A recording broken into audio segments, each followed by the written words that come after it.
bom dia, mais um bom dia mesmo a todos. Estamos aqui em mais um momento de Cartas na Mesa, onde vamos aqui dar continuidade à leitura, reflexão e meditação daquilo que está no Evangelho segundo o apóstolo Mateus.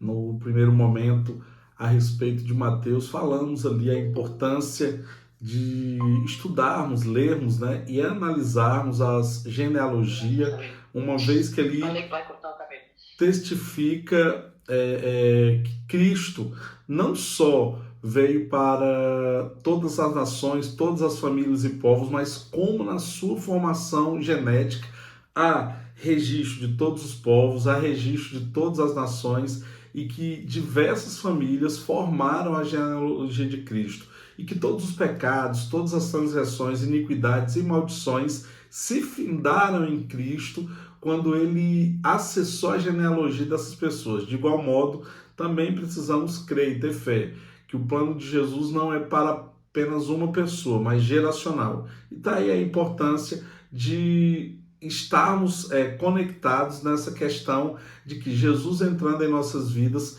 todo aquele passado que acompanha a nossa família, geracional, ele se elimina. Nós não estamos mais sendo conduzidos por um destino da nossa família natural, mas da nossa família espiritual, qual seja aquela em que Deus é o nosso Pai, cumprindo o que está em João capítulo 1, versículo 9, todos aqueles que os receberam fizeram filhos de Deus. Amém? Também importa dizer que se cumpre as profecias em Mateus capítulo 1, que trata a respeito da origem genealógica de Cristo, geracional, vindo ele, portanto, da raiz de Davi, e também acerca da tribo, sendo ele alguém descendente da tribo de Judá. E vamos dar continuidade a isso, mostrando o interesse de Mateus, que é confirmar Jesus, um judeu, sendo como o Messias, né? O Meshiá, aquele que é o Hamashia, o Yeshua,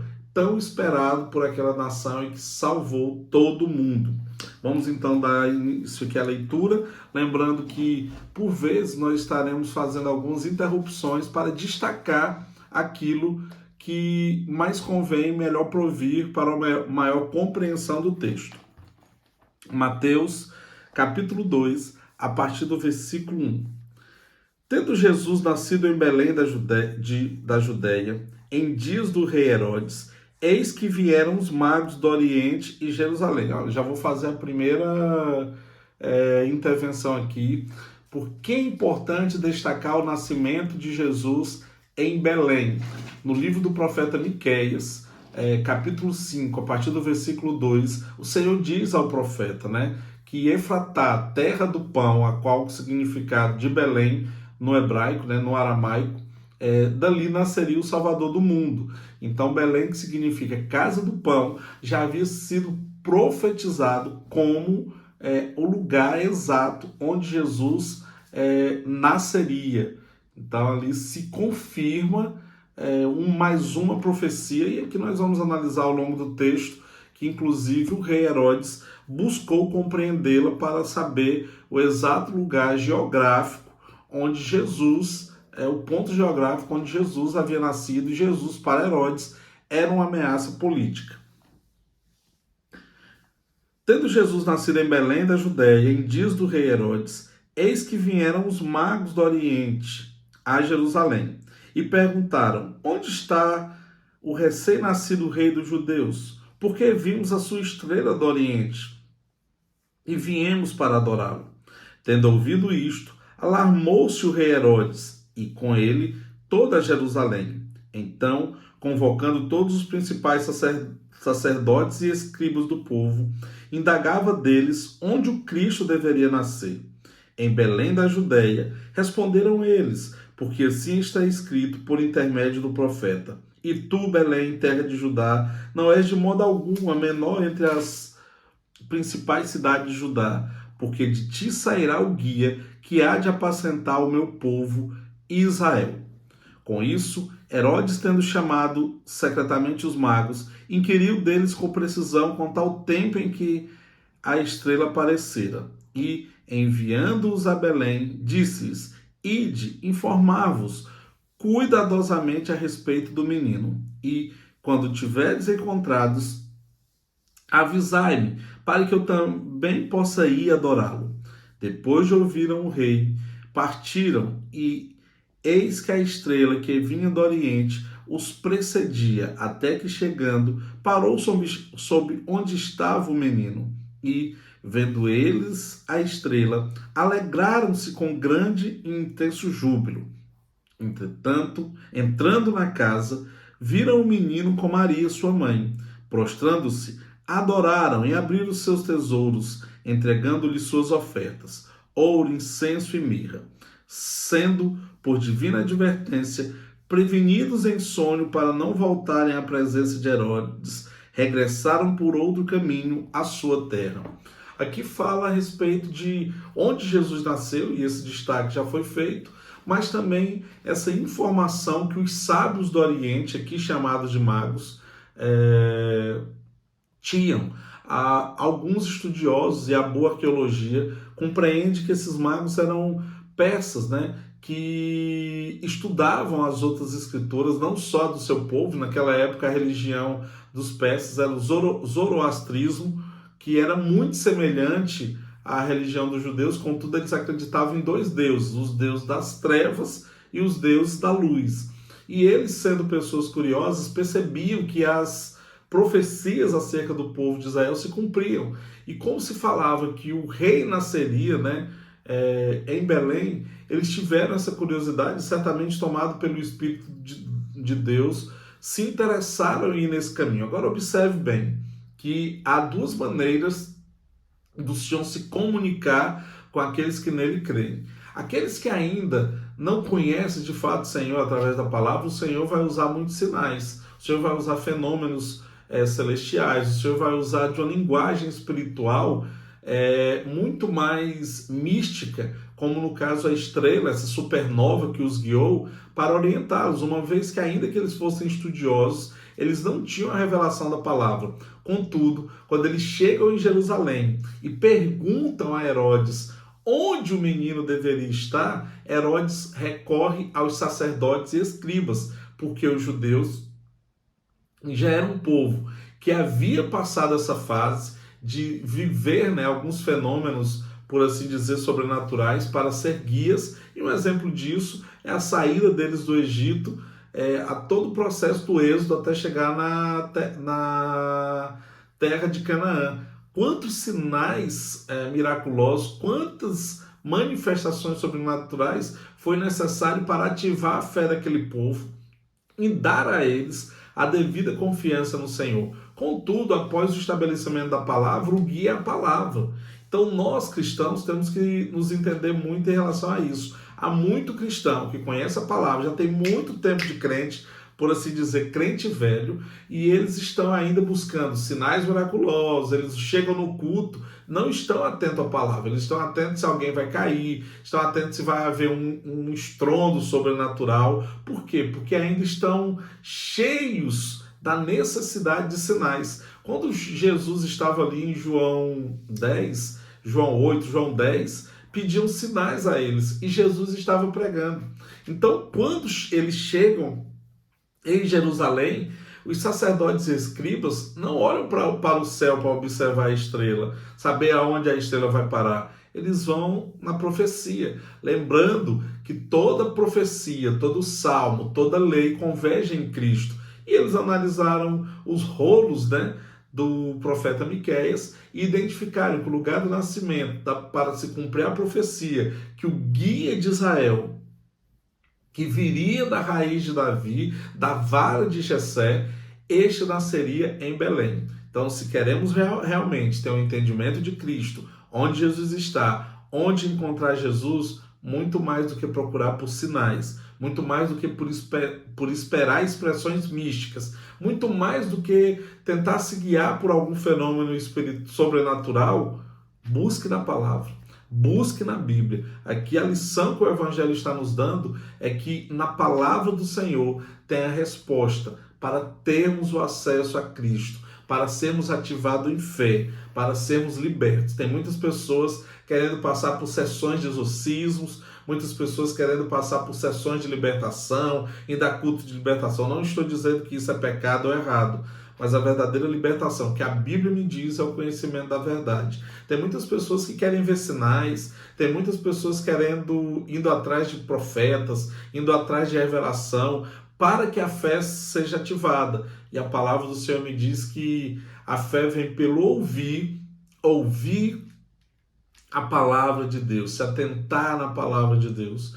Então, a palavra dá muito mais respostas do que a busca por um sinal, por um evento ou por um elemento místico. E nós precisamos alcançar essa maturidade. Outro destaque que devemos ter aqui é a quebra das tradições, porque nós aprendemos, que são 3 magos. A Bíblia não cita 3 magos. Acredita-se que eram até mais de 100 magos indo atrás desse Jesus. O relato que se tem dos antigos apontamentos históricos que a arqueologia encontrou, fala-se de mais de 100 magos indo à casa onde estava José e Maria e o menino Jesus em Belém. Não havia o nome dos magos, qual seja Gaspar, Baltazar e Belchior. Não se fala nisso. É interessante entendermos que esses magos davam presentes a eles. Talvez vocês já viram muitas pregações falando dos significados dos presentes. Eu acho muito lindo e acho também que faz todo sentido falar que a respeito do ouro trata de pureza, que a mirra, tá aqui, vamos lá, deram eles, deixa eu ver, deixa eu apontar aqui. A mirra trata até a respeito da preparação da sua morte, o incenso representando o Espírito Santo. E falam então ali das 3 fases de Cristo, que ele era puro na sua infância até assumir o seu chamado, que dali ele recebe o Espírito Santo, trabalha, e por fim a mirra, que é um elemento também, assim como o nardo, para a preparação do sepultamento. Então aqui também fala não só da simbologia de Cristo, mas também a respeito do aspecto acerca da sua vida, como seria a divisão da sua vida. Independente do que se fala, é que esse casal que saiu lá da região da Galileia, suponhamos, e foi a Belém, e ali viveu alguns sofrimentos, viveu algumas situações de peleja mesmo, eles estiveram ali então providos. Aquelas ofertas certamente ajudaram a manter o menino no que seria o próximo passo que leremos aqui, quando eles viveram mais de 7 anos enquanto imigrantes no Egito. Lembrando que após essa comunicação dos magos, o rei Herodes deu um decreto de matar na região da Judéia, em especial Belém, todas as crianças menores de 2 anos, porque era mais ou menos essa idade que Jesus teria, porque Herodes pergunta, e quando esse menino nasceu? O cálculo e a decisão de Herodes para determinar que seriam crianças menores de 2 anos está relacionado ao tempo em que Jesus nasceu. Amém? Então vamos aqui dar continuidade ao versículo 13 de Mateus capítulo 2. Tendo eles partido, eis que apareceu um anjo do Senhor a José em sonho e disse: Dispõe-te, toma o menino e sua mãe, foge para o Egito e permaneça lá até que eu te avise, porque Herodes há de procurar o menino para o matar. Dispondo-se ele, tomou de noite o menino e sua mãe e partiu para o Egito. E lá ficou até a morte de Herodes, para que se cumprisse o que fora dito pelo Senhor, por intermédio do profeta: do Egito chamei o meu filho. Vendo-se iludido pelos magos, enfureceu-se Herodes grandemente e mandou matar todos os meninos de Belém e de todos os seus arredores, de 2 anos para baixo, conforme o tempo do qual com precisão se informara dos magos. Então se cumpriu o que fora dito por intermédio do profeta Jeremias.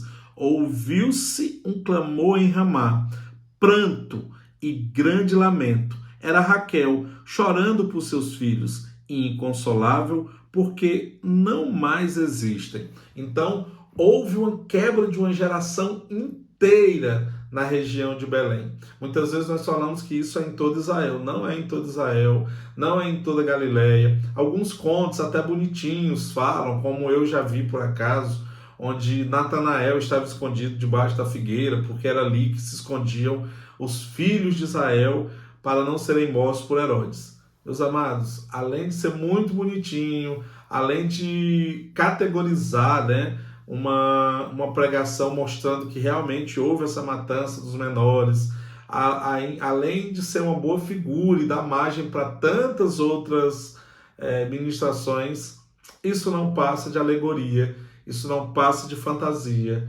E se alguém já ouviu essa ministração, não desmereça o pregador, certamente ele passou adiante o que ouviu, mas não corresponde à Bíblia, não corresponde à palavra.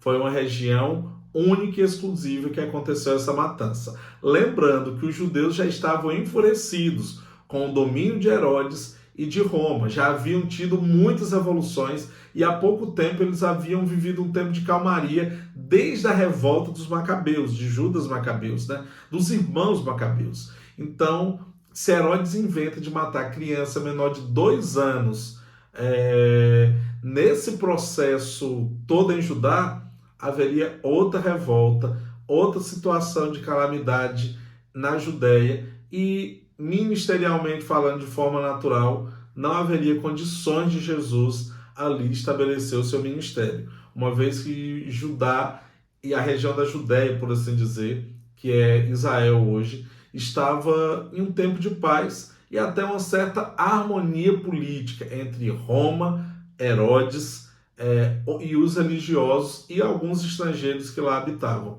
Então não há nenhuma condições de falar que houve essa matança generalizada em todo Israel. Foi algo mesmo muito específico em Belém, óbvio, causou muita dor, muito choro, se cumpriu a palavra. Então é necessário destacar essa situação. Qualquer outra informação a respeito disso, ela é alegórica, ela pode servir para dar base ou informação de algum evento ou momento da palavra, mas não corresponde ao texto bíblico. Outro detalhe que nós devemos destacar, e aqui como eu estou falando a irmãos africanos, né, é que Jesus viveu mais de 7 anos na África. Então Jesus recebeu, portanto, a cidadania africana. Então quando alguém fala, e há um movimento, né, o africanismo, de negar Jesus, considerando Jesus uma religião ocidental, foge totalmente do contexto histórico e arqueológico. A Bíblia tem muito mais a ver com a África do que com a Europa. A Bíblia na verdade, não acontece na Europa. Quando a Bíblia vem acontecer na Europa, é a morte de Paulo, é a prisão de Paulo. Então a Bíblia está relacionada geograficamente ao Médio Oriente e também à África, tratando acerca de regiões como Líbia, Etiópia e, em especial, o Egito. Jesus viveu mais de 7 anos no Egito, era cultura e tradição naquela época, que após 5 anos estabelecido em um lugar, recebiam ali a sua naturalidade e cidadania. E certamente José, Jesus, Maria, estando naquele ambiente, se tornaram também, portanto, egípcios, vivendo não só do trabalho de José, mas de todo o tesouro que receberam daqueles magos. Então, tudo que o Senhor faz tem um propósito, tudo que o Senhor faz tem uma direção. Deus os enviou para o Egito, sabendo que eles já estavam ali, seriam supridos e providos por tesouros de outras nações. Observam que peças vieram à Judéia entregar tesouros para que fossem provisão na África. Após a morte de Herodes, Jesus volta a ser chamado para Jerusalém. Fala-se que o estabelecimento deles foi em Nazaré, uma cidade base de apoio, uma pequena tribo, né, da Judéia, ali na região da Galileia, mas muito próximo a Tiberíades, onde haviam sido construído um grande porto e grandes construções ainda na época do Herodes I, Herodes, o rei poderoso. Não esse Herodes que trata aqui, que é filho dele, mas o Herodes que também reformou, restaurou e ampliou o templo do Senhor, também chamado de Templo de Salomão. Lembrando que Herodes é um título, Herodes é uma referência de reinado simbólico, ainda na época da Grécia, quando Alexandre o Grande morreu, o responsável, coronel dele, o general dele, perdão, que ficou com a região da Judéia, estabeleceu reis locais, mas que estavam muito mais interessados em transmitir a cultura. Herodes era um judeu, mas que havia nele uma influência maior helenística. Ele vivia muito mais no modelo greco-romano do que propriamente no modelo judaico.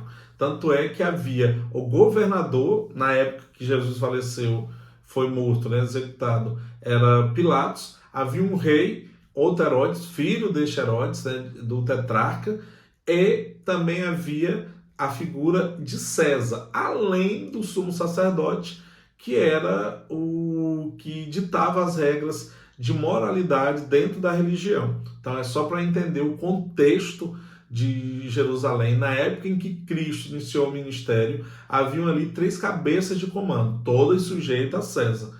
Pilatos, governador da Judéia; Herodes, rei da Judéia, mas que era muito mais simbólico do que de fato havia um poder de comando; e o sumo sacerdote.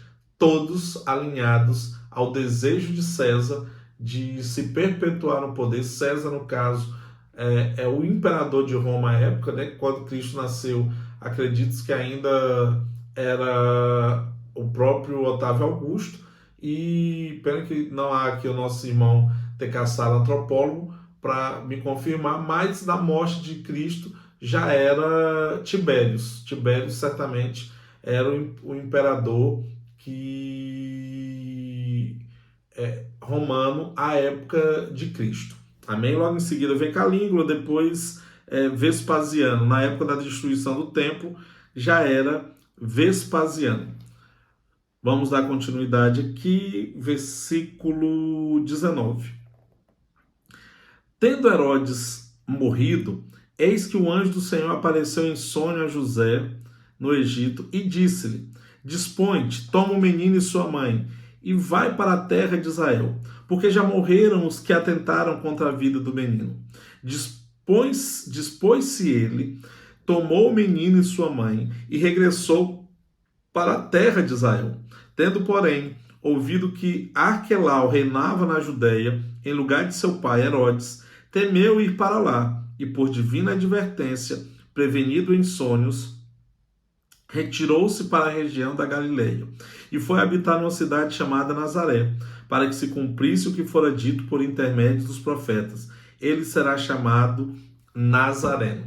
Aqui eu vou dar um destaque a 3 informações importantes. Primeiro, relembrando que Deus se comunicava com José para dar livramento a Jesus. Por que isso? Porque em momento nenhum fala que o Senhor se comunicou a Maria, o Senhor falou a Maria. Primeiro, já havia um grande perigo, e era uma ameaça por estar em uma região romana. Maria amanhã seria endeusada. Olha o que aconteceu. Maria é colocada ao lado do trono de Jesus, pela tradição católica, a partir de 618 depois de Cristo. Em 1950, pelo Papa Pio, foi considerada não como morta, mas como alguém que ascendeu aos céus, subiu aos céus em vida. Então, todo aquele rico tesouro ganhado na visitação do túmulo de Maria perdeu efeito. Ainda há o túmulo de Maria em Jerusalém, muitos católicos vão lá visitar, mas de 1950 para cá mudaram a versão. Maria não morreu, Maria subiu aos céus viva, né? Então hoje é colocada dentre as suas próprias orações, seja a Ave Maria ou a Salve Rainha, como alguém que intercede, de encontro com a palavra que diz que o único mediador, intercessor entre Deus e o homem é Jesus Cristo. Então aqui a palavra deixa muito claro que o profeta sobre a vida de Jesus não foi Maria, foi José. A escolha de José como sendo descendente de Davi e membro da tribo de Judá dá uma grande importância a ele como guia, como orientação e como também uma provisão de proteção e livramento. Não estou com isso tirando a importância de Maria. Maria foi um discípulo fiel ao Senhor Jesus. Maria foi uma mulher que, ainda que deixou de andar por Jesus por um breve caminho, em momento algum ela reage de forma negativa às exortações de Jesus, não só contra o comportamento dela de mãe natural, mas também a respeito de toda e qualquer tentativa de virem a adorá-lo. Na ocasião certa, irei destacar esses momentos onde o Cristo nos alerta sobre isso. Maria foi a mulher que caminhou com Jesus até a morte. Maria foi ao túmulo visitar. Maria estava em dia de Pentecostes. Maria estava em tantos outros processos. Tanto é que a história confirma. Ela foi perseguida por Nero e certamente executada em praça pública, né? No Coliseu, não no Coliseu romano, mas em um Coliseu ali que certamente haveria na Judéia, mas também não duvido que foram levadas a Roma para execução, como aconteceu com tantas outras pessoas, mas ela teve uma grande importância. Contudo, nós temos que dar destaque a essa conexão de Jesus com José até o menino ter uma idade de maior compreensão. Observa-se que a figura de José desaparece após Jesus completar 12 anos, talvez ali ele viveu o bar mitvaz dele, né, a maioridade do judeu, então ali já não haveria necessidade de uma comunicação direta, como aconteceu com Samuel e Eli. Não estou dizendo que José é um sacerdote sem visão, sem compreensão, longe disso, Deus jamais escolheria uma pessoa assim para ser o tutor e pai do menino, mas eu falo que José pertencia já à cadeia da antiga aliança, e ele foi uma orientação a Jesus, naturalmente falando, até ele completar essa idade de 12 anos de percepção, lembrando que era com essa idade que Samuel começou a ouvir a respeito de Deus e ser uma voz em Israel. Também precisamos destacar que era tempo de libertação para Israel e que houve uma matança também de crianças no Egito, quando Israel viveu a libertação geográfica daquele lugar, saindo das garras de Faraó. Há de se falar também que essa percepção atual de matanças de criança, não só em relação à execução ou desaparecimento, mas também de aborto, deve nos dar uma certa atenção acerca de uma libertação sobre nossas vidas, acredito que com a ascensão da igreja para os céus. É um destaque, é um ponto de vista, mas que merece ser atentado. Se não for nessa dispensação, é em uma geração bem próxima. Aqui também ainda falo, e por fim, destaco a necessidade de Jesus estar naquela região da Galileia, em especial próximo à terra de Naftali e Zebulon, porque eram regiões escuras, mas de onde deveriam vir a luz. E aqui quando fala, ele será chamado de Nazareno, há outras versões que falam que ele poderia ser chamado de Nazireu. Contudo, eu não acredito que Jesus fora um nazireu, uma vez que ele comia, bebia, convivia com muitos tipos de pessoas, e nós sabemos que o nazireu ele tem que ter uma vida de bastante exclusão, de bastante aquietação, de bastante distanciamento da sociedade, que não era o caso de Jesus. Então, nós temos que estar atentos a essas novas linhas de tradução ou de destaques, porque se Jesus fosse nazireu, ele não serviria para ser o Messias e estar no meio do povo. Jesus era chamado como aquele que comia e bebia muito, ainda que algumas afirmações sejam mesmo por fofoca, desde aquele tempo se fala mal mesmo de líderes espirituais, mas Jesus estava sempre ao meio do povo, Jesus sempre esteve relacionado a isso, não há nenhum destaque sobre tranças da cabeça de Jesus, e a roupa de Jesus era uma roupa fina a ponto de ser dividida entre os romanos. O nazireu não usa roupas finas, né? Ele não usa nada que tenha interesse do outro. Então também quebremos essa situação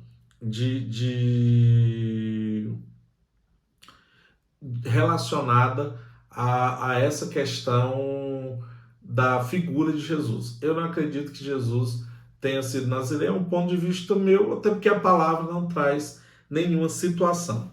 Então, meus amados, é isso. Terminamos aqui o segundo capítulo do Evangelho segundo o apóstolo Mateus. Se alguém tiver alguma colocação, um acréscimo, uma dúvida, uma pergunta, algum conhecimento a mais, por favor, compartilhe. Eu não quero que seja aqui apenas um monólogo, eu falo muito, mas também eu gosto muito de ouvir para aprender. E se alguém tiver algo a falar, manifestar, por favor, use aí dessa oportunidade, que eu sei que será muito válido e útil para a gente. Bom dia, mais um bom dia mesmo, Bom dia, meu e amados pastor. irmãos. Eu tinha aqui uma dúvida que está relacionada no capítulo 2, logo no versículo 1, que eram os magos, Sim, porque a Bíblia faz uma interligação de Gênesis 25:6. sim, Quando Abraão casou com Keturah, ele teve filhos, descendentes, e esses sim, descendentes foram Oriente. sim, Então, muitos dizem também que esses magos que vieram do Oriente são sim, parentes de Jesus, porque sim, Jesus faz parte, sim, porque Abraão faz parte de Jesus de Abraão. Então, era só para confirmar, se puder aclarar um bocado sim. essa ligação. Olha, é muito oportuna a fala, pastor, porque até é bom para destacar, magos, na linguagem antiga, é estudiosos. Aqui no Ocidente, para nós, né, eles são chamados de alquimistas. Nós chamamos os sábios da antiguidade alquimistas. No Médio Oriente eram chamados de magos. Daniel era considerado um mago na Babilônia, né? Ele foi treinado para ser um dos magos, porque é um dos sábios estudiosos. Então, assim, faz muito sentido que os filhos de Quintura sejam esses também, porque esse Oriente aqui falado não é o Médio Oriente onde Abraão estava, mas é um Oriente muito mais distante, ali relacionado não só à região do atual Iraque, Kuwait, Irã, mas também até indo mais adiante, relacionado ali à China, Mongólia, Vietnã. Então, não há de se duvidar, e é algo que é uma proposta bíblica muito interessante, é tratar que estes também são descendentes, sem dúvidas, dos filhos de Quentura, como também há uma forte afirmação de que sejam também descendentes dos filhos de Ismael, uma vez que eles, como comerciantes, poderiam também ser a justificativa deles deterem tanto ouro, tanta mirra e tanto incenso. Mas eu não teria dúvida em afirmar que há uma grande possibilidade de serem estes filhos de Abraão que foram enviados ao Oriente, e também lembrando que eles foram enviados entesourados. Abraão não só mandou os filhos para longe, não. A palavra do Senhor diz que ele deixou eles muito bem entesourados. Eles não saíram dali e ficaram órfãos, abandonados. Não aconteceu como foi a despedida de Ismael, em que ele só recebeu um arco e uma botija de água. Não, estes filhos foram bem providos. Então é um destaque muito importante. Eu agradeço aí por essa informação. Algo mais, meus amados? Alguém mais tem algo a dizer, algo a comentar, algo a relatar, alguma dúvida a tratar? Fiquem à vontade. Você falou sobre misticismo, né? Sim. Também, e falou sobre astros, né? Uhum. É importante também falar sobre essa crença hoje em dia em astros, que ainda tem muitos cristãos. Sim, sim. A observação de astros é algo natural do homem. O homem sempre olhou para o céu para ter respostas acerca de si aqui na Terra, da humanidade, né? Os astros, eles fazem muito apontamentos. Nós temos que acreditar, até por base científica, na influência da Lua, na influência da passagem de cometas. Há metais que existem na Terra que não é formado pela geologia da Terra, como o ouro e a prata. Então, quando a palavra do Senhor diz que o nosso Deus é dono do ouro e da prata, a prata e ouro no solo da Terra, é uma consequência da queda de metais, meteoritos ou parte de cometas, ou até o próprio Itá, que é a formação da Lua, né? Não por acaso o solo da Lua é tão rico que foi gerado aqui. Então, o ouro da Terra não é formado, geologicamente falando, pelos elementos da Terra. É algo que veio realmente do espaço, confirmando que do alto também vem essas respostas. O que acontece hoje é que alguns povos, algumas culturas fazem leituras, né, acerca das correntes zodíacas, ou seja, das constelações de influência na Terra, de influência de orientação. Contudo, não faz sentido nenhum nós cristãos estarmos olhando o signo, estarmos olhando a leitura de astros, uma vez que o nosso destino ele é testificado pela palavra e pelo Espírito. Então, é um tipo de misticismo e o Senhor até repreende isso para o seu povo, que é a procurar pessoas para buscar o seu futuro, consulta a mortos, consulta em borras de café, consultas em fogo. Tudo isso era repreendido pelo Senhor e a pena era a morte. Então também nós temos que entender que se no passado o Senhor já nos alertava a respeito disso, que hoje também não podemos ter a crença e a informação nessa leitura, nesse tipo de misticismo. Lembrando que os sinais que os magos do Oriente se guiavam era justamente por eles não terem a revelação da palavra e nem o conhecimento da tradição das Sagradas Escrituras. Amém? Aleluia. Irmã Raquel, quer falar algo? Fica à vontade. Amém, Bispo. Paz do Senhor. A paz do Senhor, minha madrinha. Bispo, não sei se entendi mal, mas pareceu-me ter frisado Maria Madalena como mãe de Jesus Cristo também. Não. Se estou confusa. Não. Maria Madalena é outra figura na Bíblia, até ela tem recebido um destaque muito grande, mas a Bíblia, o destaque que ela lhe dá é que foi uma mulher que certamente era afortunada, porque era uma das que patrocinavam o ministério de Jesus, mas também da qual foram tirados demônios, né? Ela viveu uma exortação. Na Bíblia, relata-se mais de 5 Marias. Maria era um nome muito comum dado às mulheres à época.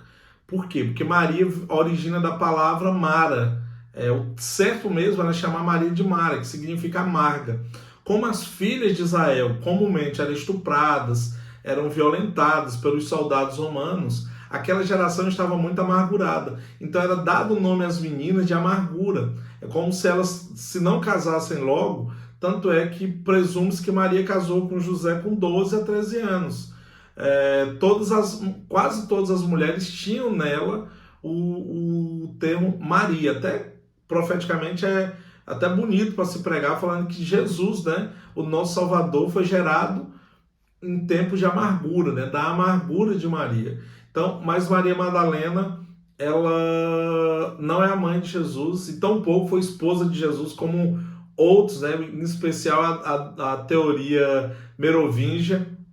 Eles não tiveram nenhum relacionamento, ela não tinha nenhuma influência de governo, como alguns dizem que ela era uma das apóstolas, não era. A Bíblia não destaca isso. A Bíblia cita Maria Madalena em 3 ocasiões, dentre uma delas quando Jesus, quando ela vai visitar, na visitação do túmulo, foram 5 Marias. Maria, irmã de Marta, Maria, mãe de Jesus, Maria Madalena, Maria, mãe de Tiago e João, e Maria, acredito que supõe-se mãe de Tomé.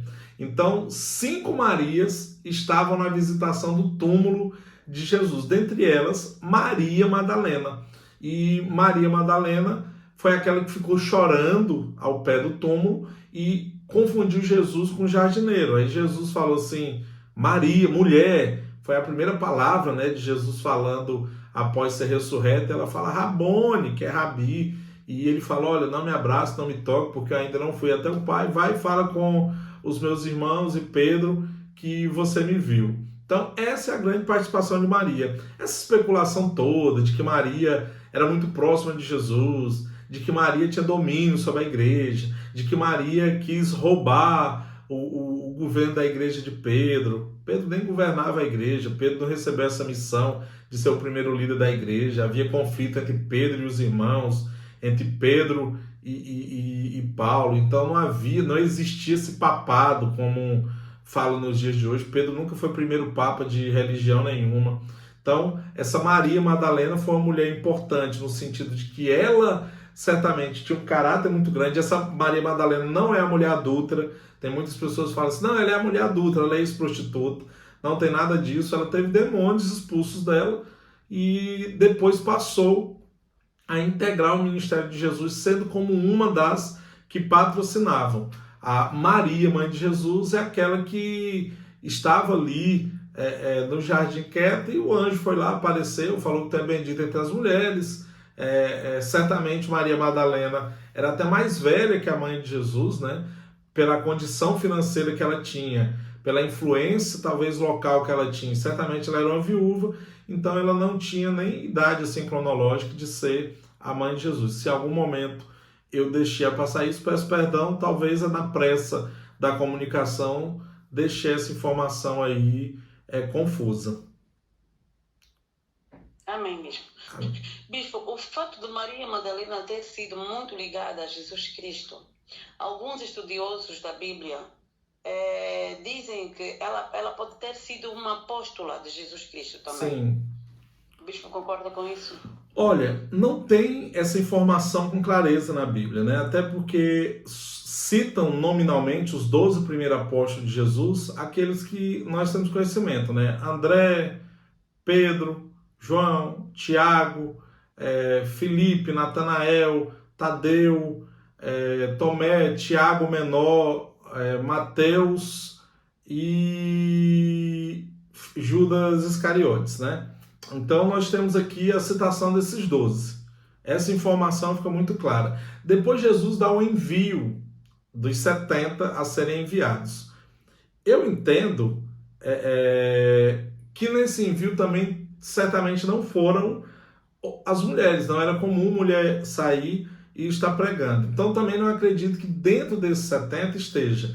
Mas apóstolo é todo aquele que é enviado com a missão. Nós vamos observar que Paulo cita Andrônico e Júnias como apóstolos. Não sabemos se eles eram irmãos ou casados, eu acredito que seja um casal, mas Júnior é citado como um apóstolo Lisa, né, uma apóstola com grande destaque entre os demais apóstolos de Jesus. A Bíblia não fala de uma influência direta de Maria Madalena com Cristo, não fala de nenhum conflito dela e não fala dela dentre as lições de Cristo. Eu acredito que há muito mais hoje uma manipulação dessa informação, porque depois de Maria, mãe de Jesus, é a Maria mais citada. Eu não acredito que ela tenha sido uma apóstola. Não há nenhum problema se ela foi. Mas eu vejo muito mais condições de Marta e Maria, as irmãs de Lázaro, serem apóstolas de Jesus. Elas tiveram muito mais contato com Jesus. Elas se comunicaram muito mais com Jesus. E a Bíblia fala diretamente que Marta e Maria eram amigas de Jesus. Então eu vejo muito mais condições delas terem sido apóstolas e muito mais influentes na igreja primitiva do que a própria Maria Madalena. Se nós observarmos tanto a literatura como as teorias loucas, como a Merovingia, que diz que Jesus não foi para a cruz, que ele se casou com Maria Madalena e teve filhos com Maria Madalena, e os reis merovingios descendem de Jesus. Tudo isso se deve ao destaque do nome, por ter sido ao quem Jesus falou no sepultamento, mas procure em toda a Bíblia, não há mais de 3 registros de Maria Madalena. Em nenhum caso ela é tratada como alguém influente. Se ela fosse influente, quando ela chegou diante de Pedro e João e os demais apóstolos e teria dito que Jesus ressuscitou, eles não teriam chamado de louca. Eles não teriam chamado ela de desvairada. Ele não teria chamado ela de alguém desequilibrada, mas eles teriam se movido. Tanto é que depois de um tempo, Pedro e João foram lá no sepulcro realmente testificar se ele estava vazio, mas não deram atenção ao relato de Maria Madalena sobre a ressurreição. Ela poderia ter sido uma apóstola? Eu não descartaria isso. Mas eu não teria essa coragem de afirmar, porque de fato ela não tem esse destaque todo, né? Eu vejo muito mais outras mulheres tendo essa influência direta no ministério de Cristo do que a própria Maria Madalena. Bispo, falou sobre a Júnia. Isso. Como supostamente ter sido apóstola de Jesus Cristo. Sim. Não diria hoje, mas num próximo estudo pode falar um bocadinho mais, aprofundar um bocadinho mais sobre isso. Sim, claro. Eu procuro na Bíblia e não encontro mais detalhes. Não, mas sem a ela e confirma ela como apóstola. Sim, falo sim. Posso até no particular também da senhora mandar a referência bíblica que é quando Paulo está cumprimentando ele, fala assim: Adônio Júnior, meus irmãos, meus parentes, apóstolos antes de mim, né, e com muito destaque entre os apóstolos. Então ali você já tira que havia no meio de Cristo ali, quando alguém combate o sacerdócio de mulheres, eu tenho Cristo para provar que ele escolheu uma samaritana para evangelizar, ele foi cuidado por uma mulher, as mulheres se destacavam por manutenção da obra dele, ele teve mulheres que se interessaram pela palavra, como no caso de Maria, que ficou sentada ouvindo a ele, e no caso que, no destaque, Júnia, que era reconhecida também por Paulo, e no final Priscila, mulher de Áquila, que foi a escolhida para falar de Jesus para Apolo, um grande estudioso do maior centro de estudo da antiguidade, que era em Alexandria, né, ali no Egito, um judeu africano que veio a Jerusalém reconhecendo a Cristo. Paulo manda Priscila ensiná-lo a respeito de Cristo. Então, ali nós temos esse destaque, né? Além de outras figuras femininas como Febe, como Tábita e tantas outras mulheres da antiguidade que se destacaram no ministério da igreja. Então nós não podemos falar que o papel da mulher na igreja é apenas de ensinar os filhos, não.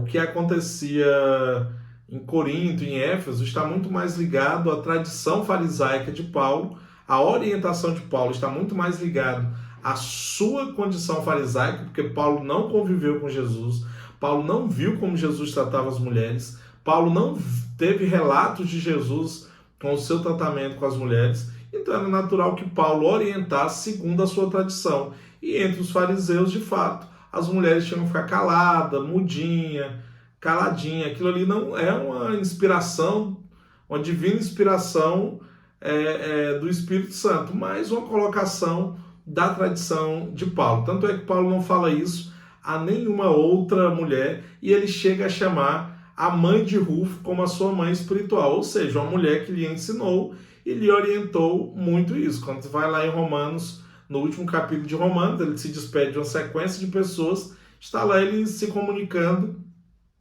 com a mãe de Rufo, né, que era uma mulher africana, era uma mulher da cidade de Cirene, e ele a chama de mãe.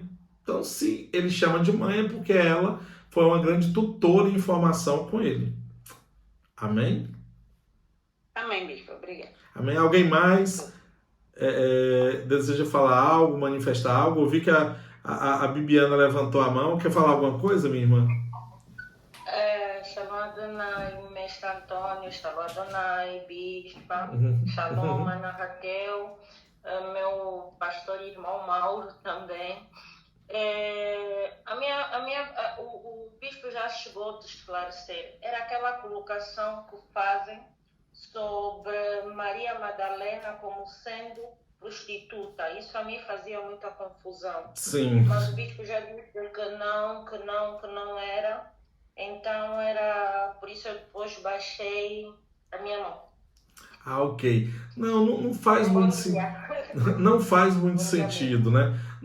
Para questão, vamos colocar aqui uma questão de alegoria, uma questão de você colocar no cinema, uma peça teatral, até em textos, né, literários, fica bonitinho dizendo, olha, ex-prostituta, tal. Tem gente que afirma categoricamente que Maria Madalena foi a mulher adulta. Não foi. Jesus não continua citando a vida da mulher adulta. Interrompe a participação da mulher adulta quando Jesus fala para ela, vai, não peques mais.